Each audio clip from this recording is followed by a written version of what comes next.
نکاح کے سرخ و سفید جوڑے میں لال رنگ کی خوبصورت سی جولی کو چہرے پہ گرائے بیٹھی تھی، اپنی مہندی اور چوڑیوں والے ہاتھوں کو دیکھتے ہوئے ماضی کے کچھ خوبصورت لمحوں کی فلم ذہن میں چل رہی تھی۔ نکاح کے کلمات کانوں میں گونج رہے تھے اور جنہیں سن کر ذرا سی بھی محبت دل میں نہیں پیدا ہو رہی تھی، بلکہ کانوں میں سیسا پگھلا رہا تھا۔ کوئی ایسا محسوس ہو رہا تھا، اور شاید کسی اور کو بھی ایسا ہی محسوس ہو رہا ہو۔ وہ شخص میرے شدید اصرار پر میرے نکاح والے دن میری آنکھوں کے سامنے کھڑا ہوا تھا۔ نظریں میرے ہاتھوں پہ مرکوز کیے ہوئے ضبط کے دامن کو تھامے رکھنے کی کوشش میں مصروف تھا۔ وہ میرا اصرار تھا کہ محبت کی موت کے آخری لمحوں میں وہ میرے ساتھ ہو، تاکہ سارے خواب ایک ساتھ ہی دفن ہو جائیں، سارے وعدے ایک دفعہ ہی ٹوٹ جائیں، تاکہ محبت کی قبر پر وہ خود اپنے ہاتھوں سے پھول چڑھا کر جائے۔ نکاح کے الفاظ پہلی بار مکمل ہوئے، سب میری قبول ہے کہ منتظر تھے۔ عام طور پر ایسے موقعوں پر لڑکیوں کی گردن جھکی ہوئی ہوتی ہے، لیکن میری گردن کھڑی ہو چکی تھی۔ لب ہلے، آواز نہ آئی۔ نکاح خانے کا بیٹا زور سے بولو۔ کسی نے میرے کندھے پر نرمی سے ہاتھ رکھا ہوا تھا۔ قبول ہے، آواز کہیں دور کھائی سے آتی ہوئی محسوس ہوئی مجھے۔ میری نظر اسی چہرے پر تھی، ہاں البتہ وہ میری طرف دیکھنے سے گریز کر رہا تھا۔ میرے نکاح کے الفاظ سنتے ہی اس کی آنکھوں سے کچھ ٹوٹ کر گرا، جسے اس نے سب سے چھپا لیا، تاہم وہ مجھ سے نہیں چھپا سکتا تھا۔ دوسری بار نکاح کے الفاظ دہرائے گئے، قبول ہے۔ اب کی بار بڑی روانی سے میں نے بولا، تاہم بولتے ہی میرا دل بند ہو گیا۔ صرف تکلیف اور شدید تکلیف تھی، اور محبت کو آخری خدا حافظ تھا۔ میں نے آنکھوں کو بند کر لیا اور سسکیوں کو دبانے کے لیے ہونٹوں کو سختی سے بھینچ لیا۔ الفاظوں نے ادا ہونے سے انکار کر دیا تھا۔ نکاح کے الفاظ دوبارہ کانوں میں گونجے، ہونٹ ہلے اور ایک آنسو آنکھ سے ٹپکا۔ کپ کپاتے لفظوں نے کہا قبول ہے، اور دل نے بے اختیار کہا انا للہ و انا الیہ راجعون۔ آنکھ کھول کر سامنے دیکھا تو وہاں موجود نہیں تھا، اور جاتے وقت ایک انگوٹھی میرے لیے چھوڑ گیا تھا۔ کسی نے گلے لگایا، کسی نے سر پر ہاتھ رکھا۔ اگلے لمحے کیا کیا ہوا کچھ یاد نہیں۔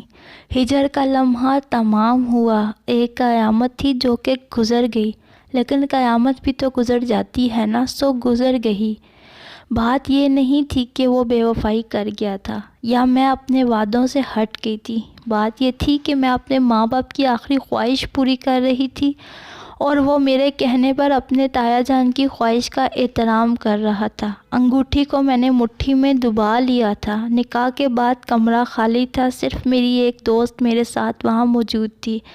اس کا موبائل بجا، اسے کال آئی، اس نے اٹھائی۔ دوسری طرف کسی نے کیا کہا پتہ نہیں، کچھ معلوم نہیں، تاہم اس کے چہرے کے تاثرات بہت عجیب اور غمگین سے ہو گئے تھے۔ وہ فون رکھ کر میری طرف مڑی، اور اب وہ بھی آنسوؤں سے رو رہی تھی۔ میرا ہاتھ پکڑ کر اس نے اس کا نام لیا اور کہا یہاں سے وہ جا رہا تھا تو اس کا راستے میں ایکسیڈنٹ ہو گیا۔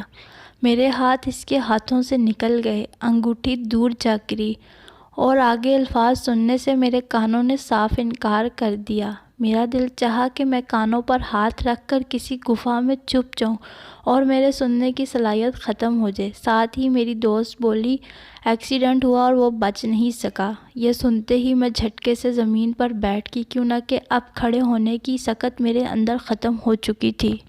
نہ صرف کھڑے ہونے کی سکت، بلکہ مجھے ایسا محسوس ہو رہا تھا کہ اب میرے اندر سے جینے کی سکت بھی ختم ہو جائے گی۔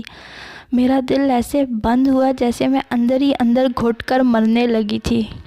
مجھے پہلی بار یہ محسوس ہوا کہ پیروں کے نیچے سے زمین کیسے نکلتی ہے، اور میرے کانوں میں کچھ پرانے الفاظ گونجے، اور مجھے یاد آیا کہ جب میں اسے نکاح میں آنے کے لیے اصرار کر رہی تھی تو اس نے میری طویل گفتگو کے جواب میں کپ کپاتی الفاظ میں صرف ایک جملہ کہا تھا کہ اگر میں تمہارے نکاح پر آیا نا تو یقین مانو میں مر جاؤں گا۔ میں نے کہا کچھ نہیں ہوگا، تم ضرور آنا، میں تمہارا انتظار کروں گی، میں تمہارا انتظار کروں گی، میں تمہارا انتظار کروں گی۔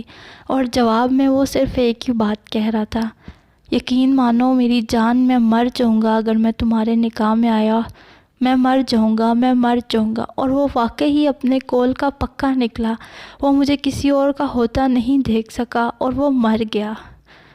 میرا نکاح کا وقت اور میری محبت کا الوداع کا وقت ایک ساتھ ہی طے پایا۔ میں نے کبھی نہ سوچا تھا کہ میرے ساتھ قدرت اتنا خوبصورت مذاق کرے گی۔